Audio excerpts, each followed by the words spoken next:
Eu te saúdo com a paz do Senhor. Esta é a lição número 9 da classe de adolescentes, uma parábola sobre Israel. Para esta aula, os hinos sugeridos são 387, 473 e 601. Fique aqui comigo que eu quero compartilhar com você uma história que aconteceu comigo quando eu tinha cerca de 14 anos.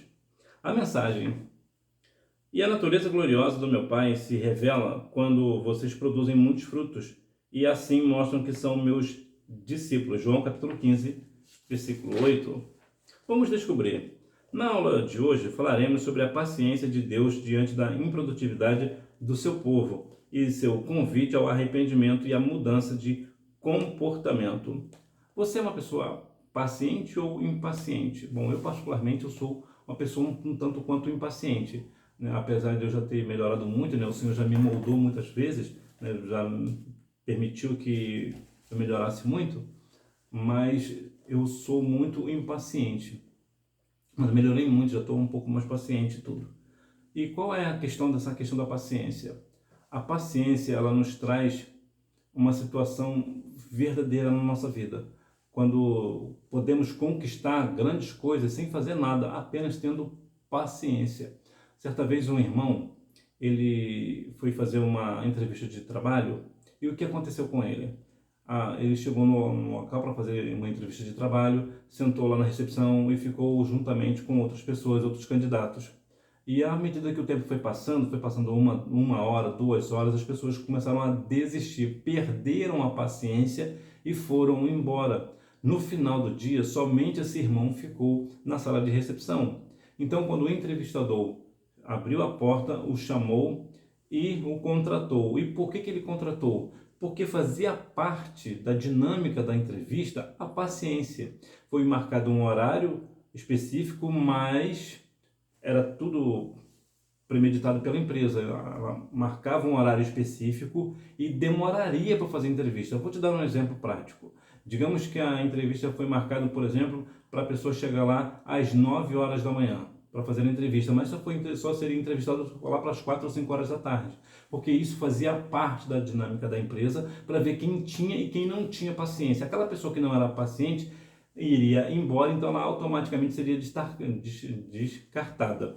Então esse irmão, à medida que as pessoas foram embora, ele permaneceu. No final do dia, ele ficou sozinho na recepção. Depois que ele ficou sozinho, o entrevistador chamou e o contratou, simplesmente pelo fato de ele ter tido paciência. Então a paciência, ela nos traz, é claro que em alguns casos é difícil de manter a paciência, mas nós devemos manter a paciência, ter tranquilidade naquilo que nós estamos fazendo, ter a prudência até. Então que nós venhamos ter essa paciência e observar que verdadeiramente a paciência, quando nós plantamos algo, nós devemos ter paciência para ver aquilo crescer. Quando você prega a palavra, ela não volta para o Senhor vazia, como diz Isaías capítulo 55, versículo 11. A palavra do Senhor não volta vazia sem cumprir o que lhe apraz, antes prosperará naquilo que ela foi enviada. Portanto, tenha paciência, você como plantador da palavra, pregue a palavra, mas tenha paciência, não queira que ela faça fruto imediatamente. É o Senhor quem dá o crescimento, não é você e nem eu. Nós apenas falamos a palavra. Então que assim as pessoas vão tendo mudança de comportamento. À medida que você prega a palavra, o que acontece? A palavra entra no coração dessa pessoa. Se for um bom coração, se for um coração realmente que vai ser recíproco à palavra, essa pessoa mudará o seu comportamento. Mas se você chegar e já quer que a pessoa mude instantaneamente, isso vai acabar danificando a semente da palavra. Portanto, tenha paciência na sua vida, independente da circunstância da sua vida, quando você está pregando a palavra, ou você está na escola, ou você está acompanhando alguma coisa, tenha paciência. Hora de aprender. Quando uma pessoa é tomada por desânimo espiritual, isso faz com que ela se torne insensível às coisas do Espírito e infrutífera em sua vida. Muitas vezes, por situações adversas, as pessoas começam a ficar desanimadas. Uma decepção amorosa, por exemplo, um namorado, uma namorada que foi embora, ou que um namoro que foi rompido por situações adversas, a pessoa começa a ficar desanimada. E geralmente, quando a pessoa está acontecendo algo na sua vida material ruim, geralmente a parte espiritual é afetada instantaneamente. Então nós devemos ter cuidado e separar.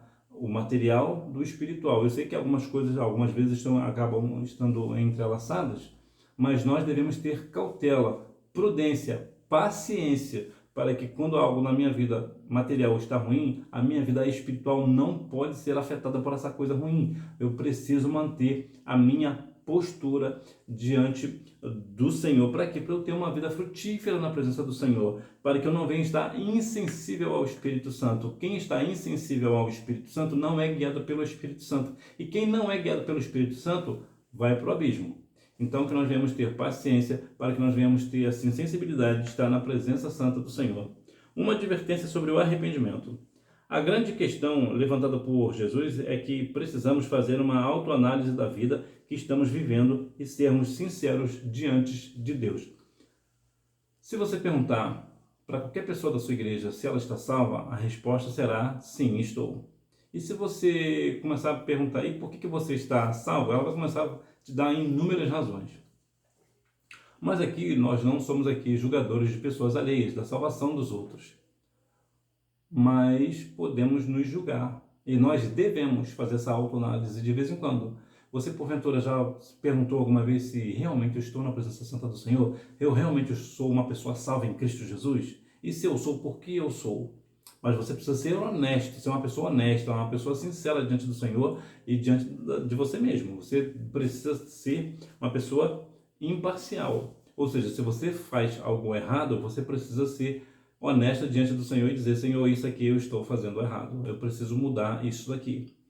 Por quê? Porque se nós não fizermos essa autoanálise, nós estaremos muitas vezes indo à igreja sem a salvação, sem ser guiados pelo Espírito e nem nos damos contas ainda desse negócio. Então nós devemos ter muito cuidado com aquilo, com a vida que nós estamos vivendo. Nós devemos realmente ser sinceros diante de Deus. Então faça essa autoanálise, esse autojulgamento. Realmente eu estou santo, eu estou vivendo em santidade com o Senhor ou estou cometendo pecados que desagradam a Deus? E isso é importante você fazer, é muito importante. Todo cristão deve fazer isso de vez em quando. Não vai deitar antes de dormir, começa a meditar. O que eu fiz hoje que desagradou a Deus? Será que eu fiz alguma coisa hoje que Deus não se agradou? Ou como é que está a minha vida durante todo esse tempo que eu estou na igreja? Será que verdadeiramente eu estou só na igreja ou estou na presença de Deus? Porque eu posso estar na igreja e não estar na presença de Deus. Então eu preciso ter cautela na minha vida. Então nós devemos fazer essa autoanálise e sermos sinceros conosco e diante do Senhor, para que se eu estou fazendo algo errado, eu faço o quê? Confesso essa questão ao Senhor e peço perdão a Ele, porque de modo geral, é claro, existem exceções, mas geralmente nós não nos arrependemos dos nossos pecados, nós nos arrependemos das consequências dos pecados, que cometemos. Por exemplo, se você cometeu um pecado e esse pecado nunca veio à tona, ninguém nunca soube por alguma razão, você está arrependido de ter cometido ele? Possivelmente não, porque você vive uma vida como se aquilo não tivesse acontecido. Por quê? Porque ninguém soube. Mas se você cometeu um pecado e alguém soube e aquilo veio à tona, você se arrepende de quê? Da consequência que aquilo te trouxe. Então, muitas vezes, nós somos enganados por isso, porque nós achamos que porque ninguém soube do nosso pecado, então não veio consequência por causa desse pecado, nós vivemos uma vida boa, nós temos uma vida espiritual tranquila, porque não houve problema nesse pecado aqui. Não houve problema? Tem certeza? Claro que houve. A cada pecado que nós cometemos, independentemente se esse pecado veio à tona ou não, o Espírito Santo vai se afastando de nós, vai se entristecendo conosco. Então nós devemos fazer o quê? Se nós pecamos, independente se veio à tona ou não, nós devemos pedir perdão ao Senhor por aquele ato falho. Agora, se esse pecado que você cometeu nunca veio à tona e ainda assim você se arrepende, é porque verdadeiramente você é um pecador arrependido, você realmente está arrependido, não da consequência, porque não houve consequência do pecado, você realmente se arrependeu de ter cometido o pecado, e isso é bom.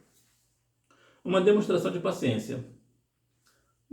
Decidido a cortá-lo, o dono aceita a intervenção do trabalhador da vinha, que pede por mais um tempo de tolerância, ou seja, uma segunda chance para a árvore infrutífera. Aqui temos uma dinâmica muito interessante de um homem que era dono de uma vinha. Houve ali uma semente que foi plantada, essa árvore cresceu e agora esse dono da vinha foi lá ver se tinha frutos e não havia fruto naquela árvore no tempo que ela precisava ter dado o fruto. Então o que ele disse? Vou cortar e vou lançar fora para que venha colocar aqui no lugar dela uma árvore que realmente dê fruto. Agora veja aqui a questão da paciência desse dono da vinha. O trabalhador disse para ele assim: não, espera eu preparar a terra, fazer tudo direitinho e vamos dar mais um tempo para ela, que aí se caso ela não der fruto, então nós arrancamos. Se der fruto, nós deixamos. Tudo bem? Ah, tudo bem, pode fazer assim. Veja que esse dono da vinha ele teve paciência. E aqui cabe uma questão: esse dono da vinha pode tipificar o nome do nosso Deus. Deus tem paciência conosco. Ele está dando uma paciência, mas tem uma hora que essa paciência do Senhor se esgota. E é que eu quero compartilhar com você uma história que aconteceu comigo quando eu tinha cerca de uns 14 ou 15 anos. Havia um pé de laranja na casa da minha mãe. E é interessante que meu irmão chegou um dia, eu lembro que meu irmão chegou da porta da cozinha e disse o seguinte: mãe, eu vou fazer um negócio. Esse pé de laranja está aqui há anos, ele nunca deu laranja. Claro, um pé de laranja só vai dar laranja, né? Ele nunca deu laranja. Então, eu vou fazer o seguinte: se ano que vem ele não der pelo menos uma laranja, eu vou cortar ele. Eu vou arrancar ele daí. E passou aquele ano, e no ano seguinte, ele deu flores. Ele começou a dar flor, ficou bonito até. E as flores foram caindo. A flor, o fruto vem da flor. À medida que a flor vai caindo, o fruto também cai, né? Um futuro fruto. E foi caindo, foi caindo, foi caindo. Até que por fim, deu apenas uma laranja. E aquela laranja ficou, cresceu. E quando tiramos a laranja, pensa numa laranja doce. A laranja era muito doce, o fruto era muito bom. Então veja que aquela laranja foi partindo para mim, meu irmão e para minha mãe. Então experimentamos a laranja e o fruto era bom. Pelo fruto conhecemos a árvore. Então a árvore era boa. Mas o que ela precisou? De paciência para dar fruto. Assim também somos nós. Nós muitas vezes precisamos de ter paciência com as pessoas, para que essas pessoas deem fruto. Ou às vezes somos nós que somos a árvore, né? E as pessoas precisam ter paciência conosco. Então veja que essa história da laranja aconteceu e é uma coisa muito curiosa, que quantas vezes nós queremos arrancar o pé da árvore logo porque ele está dando fruto e perdemos a paciência. Nós não devemos ser impacientes. Apesar de eu ser um pouco impaciente, o Senhor tem trabalhado na minha vida por conta disso, mas nós devemos ter paciência na nossa caminhada. As pessoas vão dar fruto no seu tempo determinado, mas nós precisamos de paciência. Então, essa história eu queria contar para você, porque às vezes nós não entendemos muito bem porque as coisas acontecem. Então, veja que, assim como o pé de laranja da casa da minha mãe precisou de mais um ano para dar o fruto, e depois dessa laranja, acabou que no ano seguinte, a partir do ano seguinte, ele carregava e dava muita laranja. Ele dava a ponto de quase o pé de laranja quebrar, que dava muita laranja. E a laranja era tão boa, mas tão boa, que nós conseguíamos tirar ela verde, e ela verde ela já era muito doce. Interessante, infelizmente, a laranja acabou, claro, né, toda árvore tem o seu tempo, ela morreu e acabou que nós nunca tivemos uma laranja dela, e até hoje eu não sei que tipo de laranja era ela. Um convite à frutificação. Como vimos, Deus procura frutos entre seus filhos. Toda tentativa permanente de desculpas para uma vida infrutífera será ineficaz, pois Ele nos conhece e tem nos dado todas as condições necessárias para frutificar no seu reino. Ele nos deu a sua palavra, seu Espírito, sua presença, seu poder, e por isso espera de nós muitos frutos. Não adianta você querer enganar a Deus. Porque, eu sou incapaz de fazer isso, ou eu sou incapaz de fazer aquilo, é que eu não nasci para isso, ou não nasci para aquilo. Isso é perda de tempo. Por quê? Porque Deus te conhece, foi Ele quem te fez. Ele sabe como você é e como você não é. Ele sabe da sua capacidade. Se Ele te deu algo para você fazer, é porque Ele sabe que você pode fazer. Entre uma coisa e outra, você também precisa compreender que você tem a palavra de Deus a seu favor. Então você tem a palavra de Deus. Você tem o Espírito do Senhor, né? O Espírito Santo está na sua vida. Você tem a presença de Deus, você tem o poder de Deus na sua vida. Então você pode fazer todas as coisas mediante a ordem direta de Deus. Se Deus mandou você fazer, você pode fazer. Mas eu sou incapaz de fazer. Não, não é. Se Deus mandou você fazer, é porque Ele sabe Ele vai te capacitar para você fazer. Então, que você venha assim ter no seu coração um discernimento.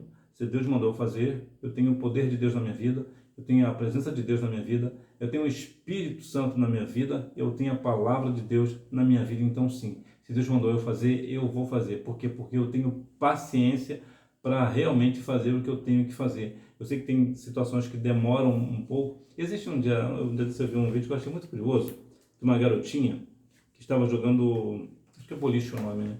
E ela, quando jogou a bola foi muito devagar. Mas ela conseguiu fazer um strike. Ela derrubou todos os pinos. Aí vem a legenda dizendo, não é porque está indo devagar ou está demorando que não está sendo certo. Tem coisas que demoram mesmo para acontecer. No caso da garotinha, como ela não tem muita força, então ela foi na força que ela deu. Lembra que a Bíblia diz? Tudo que vier para fazer, as suas mãos, faça segundo as suas forças. Já às vezes você não tem muita força, mas é sem essa sua força mesmo, com pouca força mesmo que você vai fazer. Lembra que diz a Bíblia lá no livro de Apocalipse, no capítulo 3? Sei que tens pouca força, mas não negaste o meu nome. Ou seja, o importante não é você ter muita força, é você não negar o nome. Jeremias nos diz o seguinte, Jeremias 9, 23, 24 e 25, né?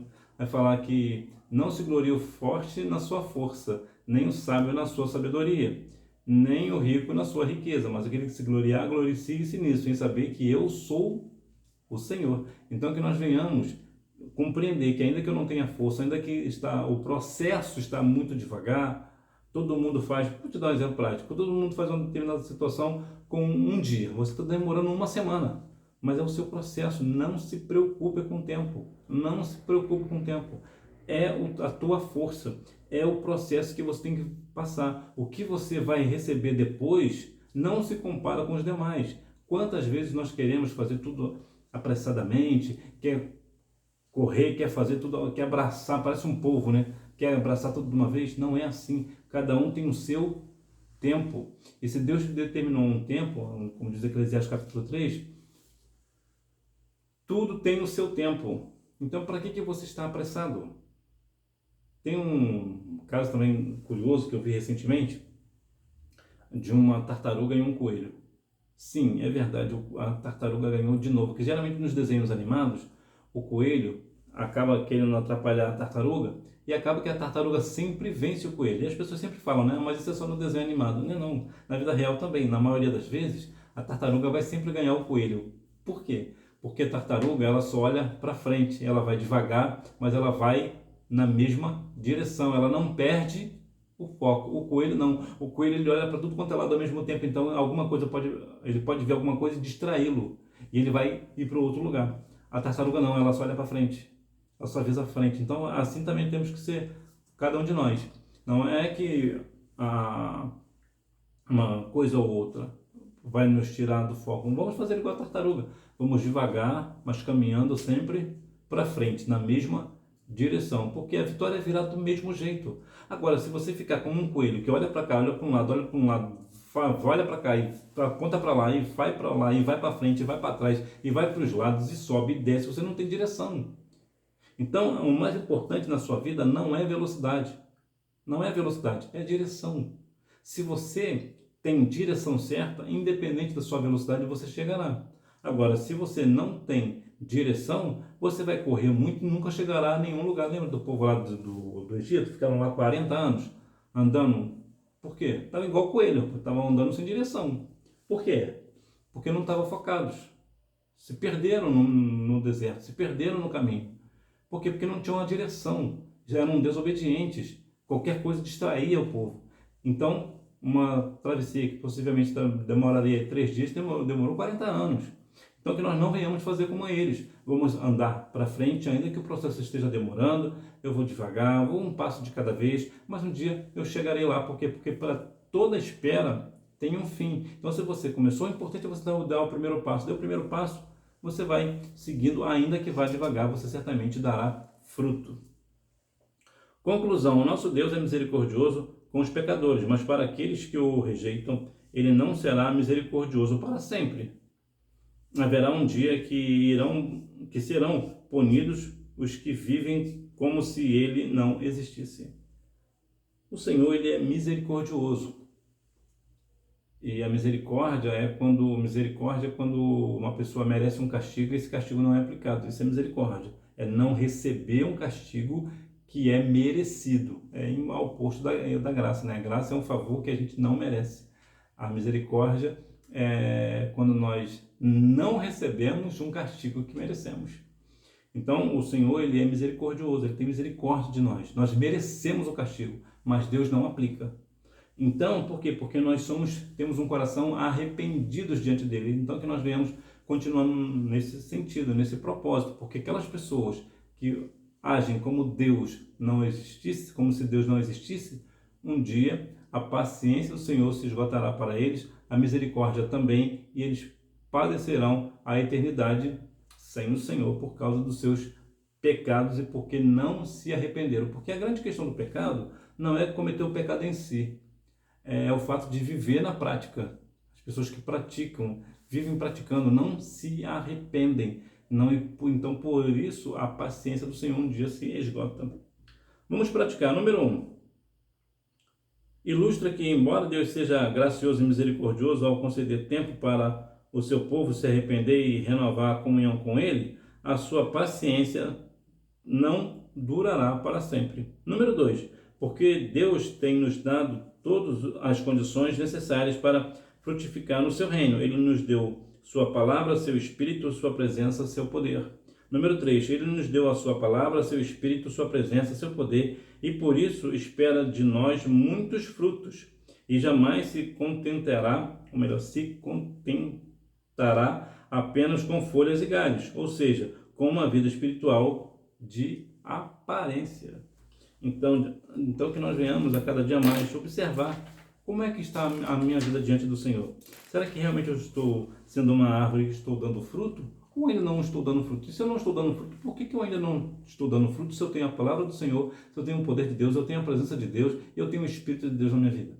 É porque será que ainda não chegou o meu tempo? Bom, de qualquer forma eu vou continuar no processo, ainda que porventura talvez eu ainda não esteja maduro o suficiente para dar fruto, mas eu vou continuar no mesmo propósito, enraizado em Cristo, que é a rocha eterna. Então eu vou colocar as minhas raízes na rocha de Jesus, que Jesus ele é a rocha, então eu vou fortalecer as minhas raízes em Cristo, e eu vou fazer com que a minha vida seja uma vida frutífera. Por quê? Porque eu terei paciência para aguardar o meu tempo. Eu não vou me distrair com coisas desta vida, olhando para todos os lados. Eu vou olhar somente para frente, vou prosseguir olhando para o alvo. Que Deus em Cristo continue abençoando a sua vida, e você me vê na próxima aula, se Deus quiser.